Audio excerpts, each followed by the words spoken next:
Las opiniones vertidas en este programa son exclusiva responsabilidad de sus participantes y no necesariamente expresan la postura institucional de la Universidad Nacional del Sur sobre los temas a los que se refieren.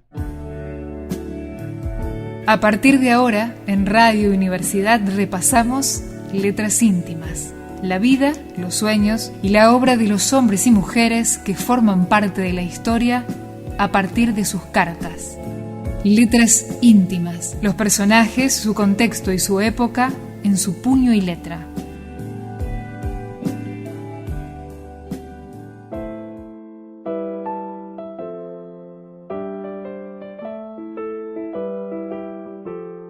Cuando ya no sea ni siquiera una memoria, tan solo un nombre, confío que en mi voz podrá perpetuar la gran obra de mi vida.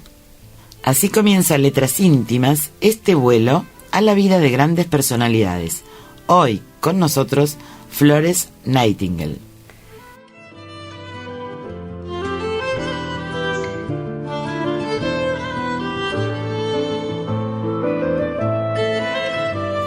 Florence nació en el Gran Ducado de Toscana el 12 de mayo de 1820 y falleció en Londres el 13 de agosto de 1910. Fue una enfermera, escritora y estadística británica, considerada pionera de la enfermería moderna y creadora del primer modelo conceptual de enfermería. Así comienza Letras Íntimas, un viaje en el tiempo.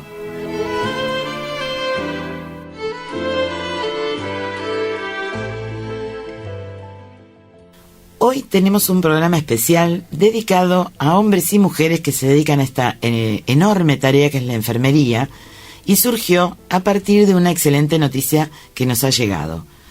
Se recibió la primer doctora de enfermería de la Argentina, la doctora Ana Kitlein, integrante del Departamento de Enfermería del Hospital Privado de Comunidad. Ella recibió recientemente su título de doctora en enfermería, como decíamos, única en Mar del Plata y en todo el país. Por esto es que quisimos rendirle un pequeño homenaje a ella, a todos los que se dedican a la enfermería, y repasar la vida de Florence Nightingale a través de las cartas. Florence, desde muy joven, se destacó en matemáticas y aplicó sus conocimientos de estadística a la epidemiología y a la estadística sanitaria. Fue la primera mujer admitida en la Royal Statistical Society británica y miembro honorario de la Asociación Estadística Americana. Sentó las bases de la profesionalización de la enfermería con el establecimiento en 1860 de su escuela de enfermería en el Hospital St. Thomas de Londres. Actualmente es parte integrante del colegio del King's College de Londres. Fue la primera escuela laica de enfermería en el mundo. La criaron al estilo de vida de la clase media alta de la época, que incluía una extensiva educación impartida en casa por su padre, quien le enseñó a sus hijas los clásicos, filosofía y lenguas modernas. Florence se destacaba en matemáticas y ciencia.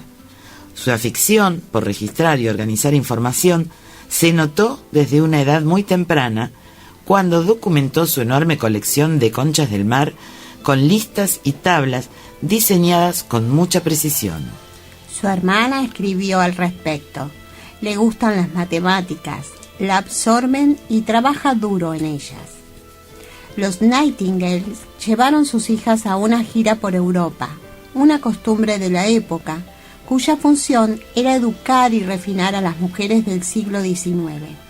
Pero en el caso de Florence, el viaje sirvió más bien para que se siguiera desarrollando su poca convencional personalidad, como demuestran sus escritos en su diario de viaje. Registraba detalles sobre las estadísticas de población, de hospitales y otras instituciones de caridad. A pesar de que su madre se oponía, recibió después más clases aún de matemáticas, pero su principal rebelión estaba por venir. En el año 1837, se convenció de que Dios la había llamado a su servicio. Ella misma escribió: Dios me habló y me llamó a su servicio. La voz no dijo qué tipo de servicio era. Inspirada por lo que ella interpretó como una llamada de Dios, anunció en febrero de 1837, mientras se encontraba en Embley Park, su decisión de dedicarse a la enfermería a partir de 1844. Esta decisión constituía un desafío para todas las convenciones de la época, donde la mujer estaba destinada a cumplir con el rol de esposa y madre. Tras muchos sacrificios y la fuerte oposición de su familia, en especial de su madre y de su hermana, se logró formar como enfermera. Vamos a compartir ahora la voz de Florence Nightingale. Vamos a escuchar un breve fragmento porque obviamente está en inglés. At Florence Nightingale's house, London, July the 30th, 1890. El político y poeta Richard Monckton Milnes, quien sería uno de sus más firmes apoyos políticos e intelectuales, llegó a proponerle matrimonio, pero ella rechazó su propuesta, convencida de que interferiría con su decisión de consagrarse a la enfermería. Después de esta negativa, ella escribía: sé que desde que lo rechacé no ha pasado un día sin que piense en él. Me avergüenza comprenderlo. Sé que si volviera a verlo, solo de pensar en ello me agobia por completo. Sé que la vida es un desierto sin su simpatía, y por las noches soñaba con él. En la primavera de 1851 se volvieron a encontrar en una reunión. Poco después, en marzo, le volvió a ver y escribiría: anoche le vi por segunda vez. Apenas me habló. Me sentía desdichada. Deseaba verlo ansioso por hablarme, deseoso de darme otra oportunidad, de dar lugar a que yo tomase otra decisión. Pero él la había esperado durante 9 años y no quería hablar nuevamente del asunto. Algunas semanas después se casó con Annabel. También Florence mantuvo una estrecha relación con Benjamin Jowett, de quien se presume también le propuso matrimonio. Y en Roma conoció en el año 1847 a Sidney Herbert, un joven político que se encontraba de luna de miel y con quien inició una amistad que fue decisiva para sus proyectos, gracias al apoyo que él le brindaría al ocupar más tarde un cargo en la Secretaría de Guerra. Florence continuó sus viajes por Grecia y Egipto. Sus escritos acerca de Egipto son testimonios de su proceso de aprendizaje, sus habilidades literarias y filosóficas. En Tebas escribió que había sido llamada a Dios y una semana más tarde, cerca del Cairo, anotó en su diario: Dios me llamó en la mañana y me preguntó si haría el bien en su nombre, sin buscar reputación. La guerra de Crimea estalló en el año 1853. Las historias que aparecían en los diarios eran de horror por las terribles condiciones de hospitales del ejército británico. Sidney Herbert, el secretario de Estado de Guerra, conocía muy bien a Florence. Por esto le encargó llevar a 38 enfermeras al hospital militar en Scutari, en Turquía. Fue la primera vez que se les permitió a mujeres servir oficialmente en el ejército. Cuando Florence llegó, el hospital de campaña estaba imposiblemente sucio. Puso a todas sus enfermeras a limpiar el lugar, asegurarse de que los soldados estuviesen alimentados y vestidos. Por primera vez las tropas regulares fueron tratados con decencia y respeto. Y un retrato de esta situación que estamos describiendo, por ejemplo, es esta carta, que es de Vera Mary Brittain. La escribió en el año 1918 y dice: nunca antes en mi vida me he sentido tan completamente sucia y mugrienta como estando de guardia aquí en este hospital.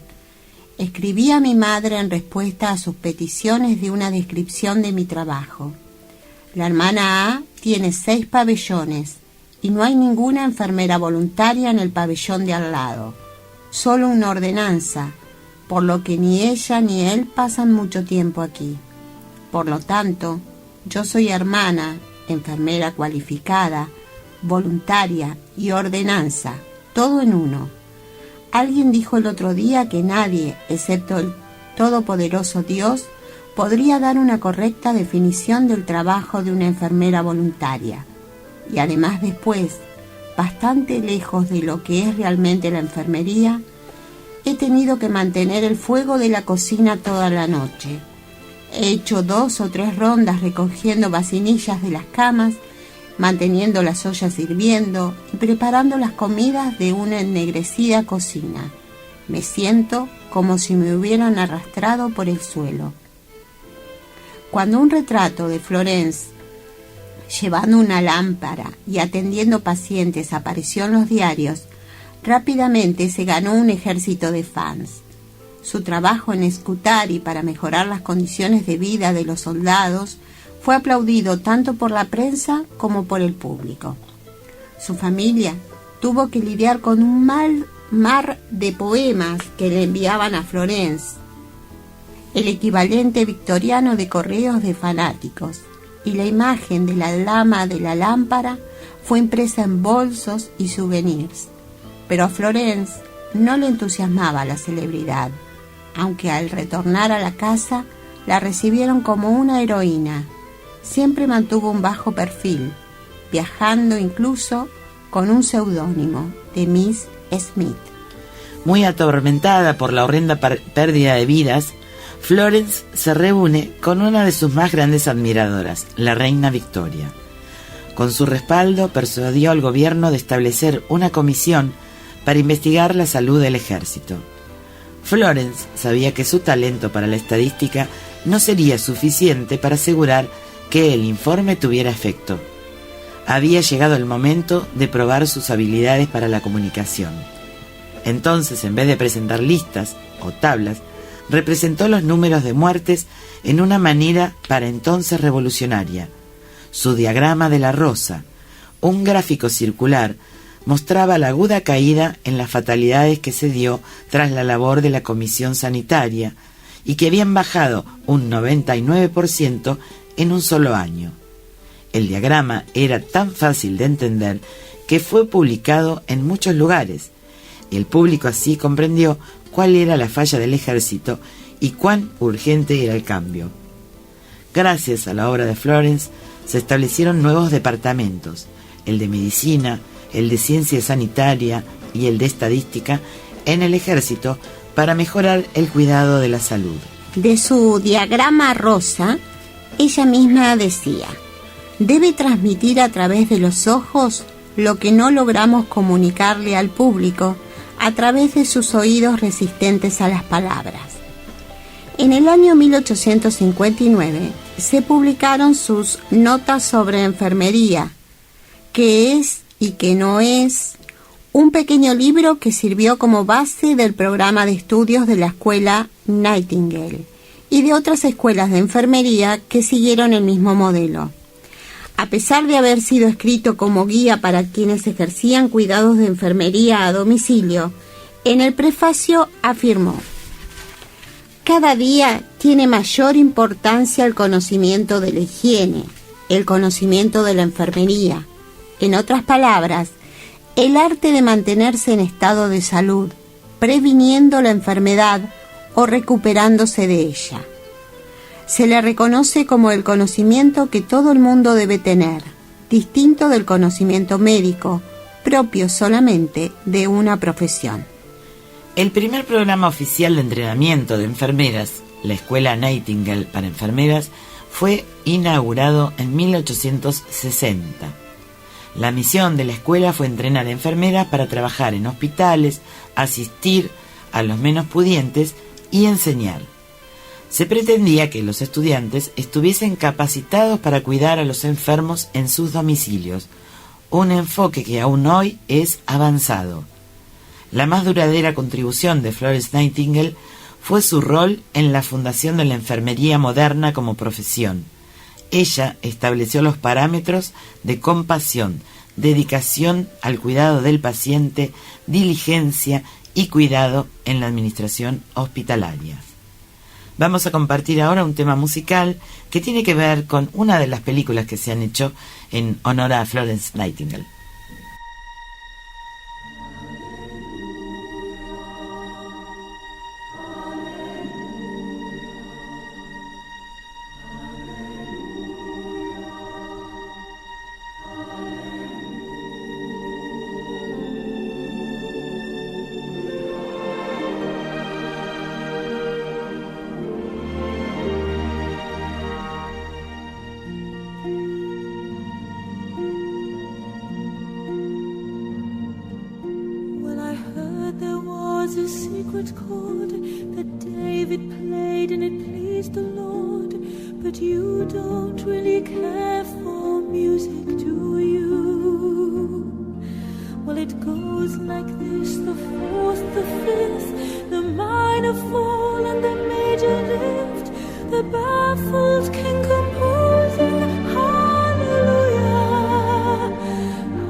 Antes de que muriera, a los 90 años, Florence fue la primera mujer en recibir la Orden de Mérito de Reino Unido, una recompensa por servicios extraordinarios en el ámbito del ejército, la ciencia, el arte o la literatura.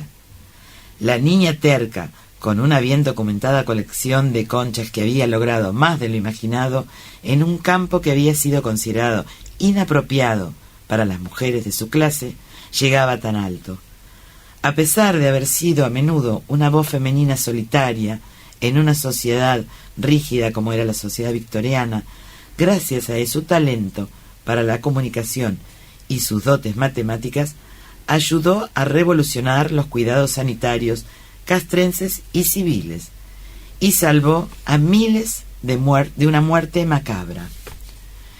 El 13 de agosto de 1910, a los 90 años, falleció mientras dormía en su habitación en Park Lane.